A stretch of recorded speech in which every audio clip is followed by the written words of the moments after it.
কার কাছে থাকবে দুই শিশু, মা নাকি কাকা অরুণাভাস? নরওয়ে কাণ্ডের পর থেকে এই প্রশ্নই উঠছে বারবার। মামলা গড়িয়েছে হাইকোর্ট পর্যন্ত।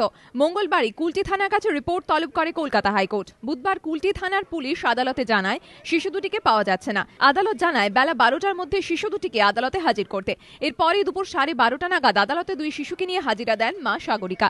সাগরিকার সঙ্গে ছিলেন তার মা, বাবা ও এক আত্মীয়। বিচারপতি দীপঙ্কর দত্ত জানিয়ে দেন, বৃহস্পতিবার মামলার রায় ঘোষণা।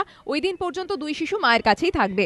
বর্তমানে শ্বশুরবাড়িতে সঠিক প্রতিপালন হচ্ছে না, এই অভিযোগ করে জুন মাসে শিশু দুটিকে ফিরিয়ে আনার জন্য চাইল্ড ওয়েলফেয়ার কমিটির কাছে আবেদন জানান সাগরিকা।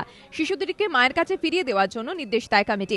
প্রতিবাদ করে হাইকোর্টে দ্বারস্থ হন সাগরিকার শ্বশুরবাড়ির লোকজন। দুপক্ষের বক্তব্য শোনার পর 31 ডিসেম্বর পর্যন্ত মামলার উপর স্থিতাবস্থা জারি করে হাইকোর্ট।